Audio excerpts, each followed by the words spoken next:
Márcio José Melo Malta, o cartunista Nico, conversa nesta edição sobre o uso de cartoons políticos e charges na história brasileira. Além de profissional da área, ele é professor de ciência política da Universidade Federal Fluminense, onde atuou em pesquisas sobre o personagem Jeca Tatu e sobre a produção de Enfio.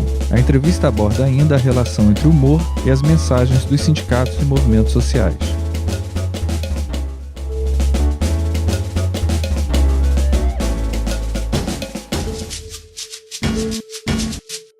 Professor, eu trabalho com ciência política, pesquisa teoria política, né, discute uma série de temas essenciais assim, da área acadêmica, mas também é cartunista. Né? E esse lado que a gente queria também, relacionando com política, mas explorar um pouco mais, né, nesse papo aqui. Que panorâmica que você faz dessa relação entre cartoon e militância política? A gente sempre associou o cartoon como um instrumento de luta, de resistência. Não é você que pesquisa na área já há algum tempo. Qual o paralelo que você faz entre essas duas áreas? Geralmente as pessoas veem como se fossem coisas completamente desconexas, né? Quando eu comento que sou professor, quando eu comento que sou chargista, vê como se fosse uma grande distância.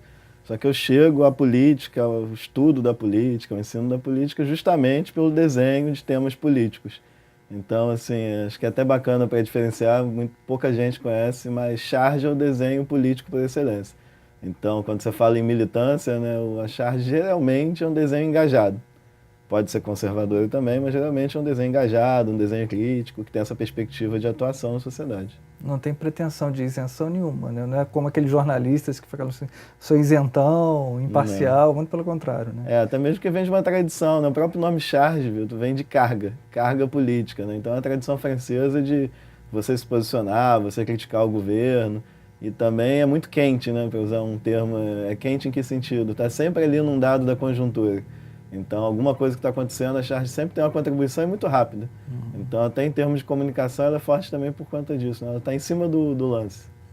Você, na história brasileira, assim, você destacaria alguns chargistas ou cartunistas, ou alguns momentos históricos em que você acha que a charge foi determinante, assim, sabe, como sendo o grande elemento de resistência? Sem sombra de dúvidas, em termos de resistência, durante a ditadura militar, né? Civil, militar, empresarial. O jornal Pasquim teve uma importância muito grande ali, por mais que não fosse uma resistência como a gente está acostumado, talvez uma luta armada ou uma música de Chico Buarque, mas o Pasquim, com textos e charges, deu bastante projeção aos chargistas. Mas o Brasil tem uma longa tradição, né? Eu poderia citar aqui, por exemplo, um J. Carlos, lá no começo do século XX, um Belmonte, que lutou contra o nazismo, chegou a ser citado pelo Goebbels, né, o secretário de Hitler, como uma ameaça. Então a charge ela tem esse componente. Uma brincadeira que fazem muito é o seguinte, né? O chargista tem muita importância para ser preso, mas não tem importância nenhuma para ser solto. O chargista incomoda, mas ele é bem outsider, ele está sempre à margem da sociedade. Às vezes não é meio utilizado também, assim, qual é o nível de independência do chargista, qual é a voz própria que ele consegue ter? Quando você comentou a questão da resistência, muitas vezes o chargista está preso a uma linha editorial. Então, muitas vezes ele não tem autonomia. Quem mexe com comunicação sabe que essa relação é tensa. Não só do chargista, como do jornalista, né? Então, muitas vezes tem uma pauta, tem uma linha editorial. E existem colegas cartunistas, chargistas, que muitas vezes seguem esse olhar da grande imprensa. Mas, tradicionalmente, historicamente, o chargista incomoda. Você pesquisou na sua tese de doutorado o Enfio, é isso? Isso. Qual era o teu recorte? O que você pesquisou? O que você encontrou sobre isso? Mais uma vez, nessa conjugação entre vida pessoal, acadêmica e tentando não ter esses muros, né? O Enfio me influenciou muito como desenhista. Foi até coincidência que um professor comentou, seu traço parece com o do Enfio. E depois que eu descobri o desenho do Enfio, nunca mais parei de pesquisar, de mexer com alguma parte da obra dele. Então, eu já tinha publicado um livro pela editora Expressão Popular, que é uma editora vinculada ao MST, a movimentos sociais, que é Enfio, Humor Subversivo. E quando eu tive a oportunidade de fazer o doutorado, eu retomo o Enfio, trabalhando o Enfio ali na redemocratização. Principalmente o objeto, né, as cartas da mãe. Ali não só no jornal Pasquim, como na revista Isto É, quando o Enfio mandava cartas para a mãe dele, que na verdade não era coisa nenhuma para a mãe dele, era endereçada para o general, para o ditador ali de plantão. Então eu pesquiso justamente esse período de redemocratização e a importância que o Enfio teve. Ali quem sonha com a volta do irmão do Enfio, né, que era o Betinho. Então o próprio termo Direta Já foi criado pelo Enfio. Então eu tento apresentar ao grande público nessa figura do Enfio. Termo que volta, inclusive, agora, né? É verdade, está bem atual, né?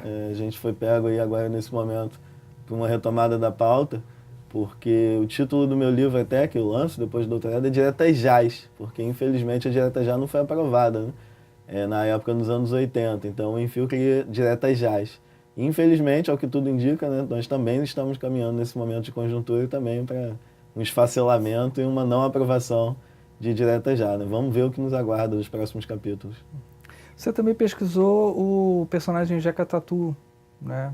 O que você pesquisou dele, o que você encontrou? Foi com que tipo de abordagem que você entrou no tema?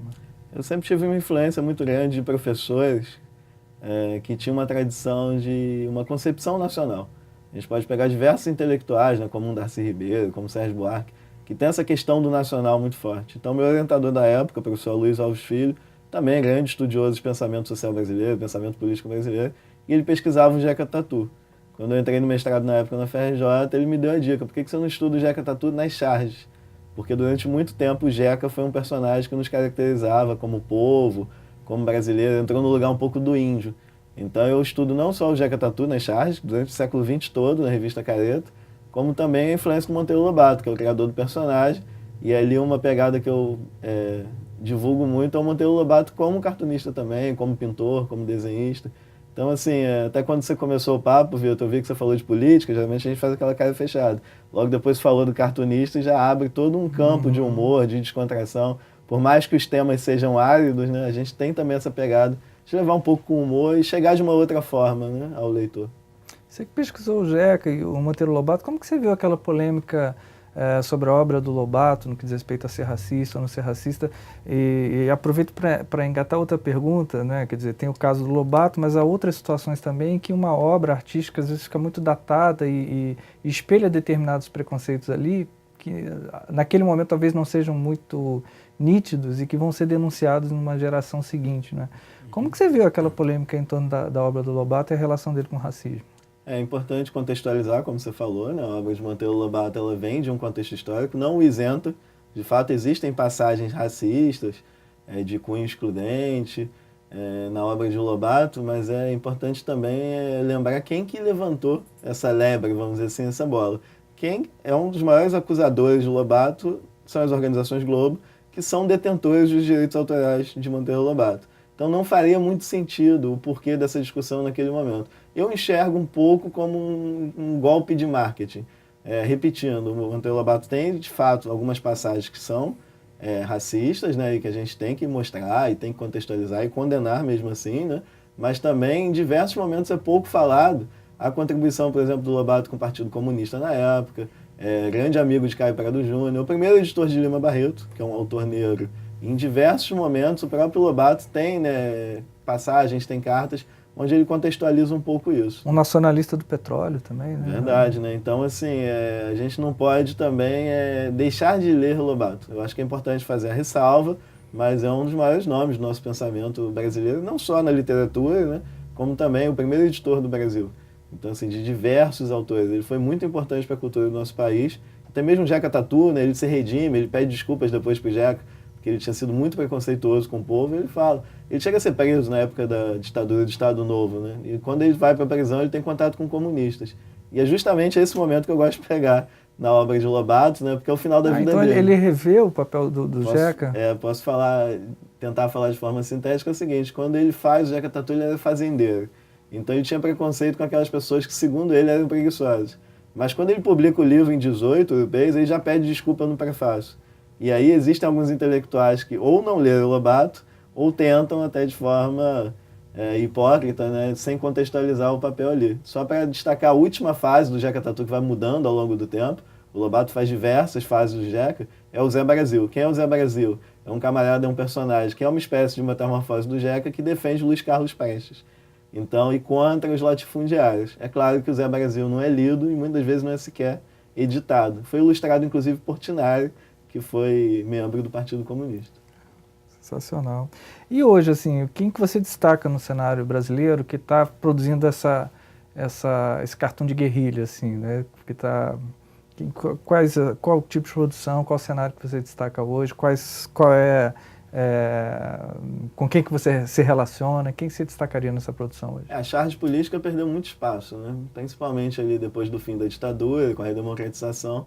O que nós assistimos ao longo dos anos 80, 90 foi mais um humor de costumes, um humor de comportamento, revistas interessantes, mas como, por exemplo, Chiclete com Banana.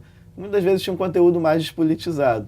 Então existiu durante um tempo uma negação da política. E nesse contexto agora, a gente tem poucos cartunistas que têm essa verve mais de intervenção militante, uma intervenção sindical. Eu cito tranquilamente, inclusive é amigo, mas não por causa disso, eu cito um grande contemporâneo, um grande chargista nesse momento sindical, que é o Bira Dantas, que continua fazendo charge engajada, charge política, e destacar também que esse momento, essa conjuntura, até triste, mas ela tem também jogado os cartunistas mais à luta. Vou dar exemplo aqui da cartunista Laerte, né, que passa também por um processo de transformação, e a partir do momento que ela vê também o quanto ela sofre preconceito e o quanto que essa conjuntura ela se acirra, a cartunista Laerte tem produzido um material bem bacana e engajado ao lado dos movimentos sociais, acho que bem no espírito da nossa época. Bacana. Você lida também com... O Cartoon está muito próximo da imprensa sindical, né, da mídia sindical, dos movimentos sociais e tal, né? Nesse campo de comunicação específica, assim, como que você vê o papel do Cartoon e da charge? A minha trajetória toda é na intervenção sindical, partidária, de movimentos sociais, né? Eu começo fazendo ilustração para alguns candidatos do campo da esquerda, assim como sindicatos ligados à Universidade Federal Fluminense, onde eu estudei, né? E hoje eu leciono, né? Eu acho que o papel da charge, do Cartoon, de um personagem no sindicato, ele é vital para estabelecer um contato, um diálogo com a categoria. Porque muitas das vezes, não menosprezando, é fundamental, mas somente o texto pode ser muito pesado e pode afastar um pouco. A charge é aquele momento um pouco de inversão, de subversão. Então, muitas vezes a gente tenta, até falando já como diretor sindical, né, da Associação de Professores da UF, a gente tenta botar um desenho mais descontraído na capa, tenta levar uma cartilha com ilustrações. Eu acho que, principalmente quando existem personagens, né, a gente conversava um pouco antes, você comentava que também tem esse tipo de experiência no Sindipetro. O personagem ele pode ser essa ponte e muitas das vezes o filiado ele se reconhece, se identifica enquanto categoria com um desenho. Então, assim, toda a oportunidade que tem, uma camisa com desenho, um adesivo com desenho, a gente sabe que faz mais, o termo é ruim, mas é mais produtivo, é mais profícuo essa relação e principalmente também para fazer síntese. Porque muitas das vezes é difícil chegar contra a PL e tal, contra determinado ponto, que muitas das vezes até mesmo a pessoa mais engajada não sabe o que significa. E EBSER, são diversas as siglas, né? Então, a partir do momento que a gente tem uma charge, muitas vezes você consegue sintetizar e passar o recado com esse desenho. O Bira Dantas consegue fazer alguns milagres desses aqui na comunicação do Sindipetro, né? Que realmente pega, às vezes, algumas ideias complicadas, precisa ter esse poder de síntese. Mas nesse exercício também há uma questão complicada que, às vezes, como adaptar alguns recados políticos que o movimento quer passar, primeiro, com uma certa autonomia do chargista e com uma linguagem típica e bem-humorada. Às vezes fica sem graça, não é? Perfeito. Eu já tive dos dois lados, né? Tanto como chargista como diretor sindical. É o sindicalista querendo botar, não tem que falar isso, tem também. É muito comum o sindicalista pautar que determinada personalidade tem que estar. Então, um pró-reitor que ninguém conhece, absolutamente ninguém, eu acho que é muito pouco produtivo, que você tem que botar o nome do camarada na charge.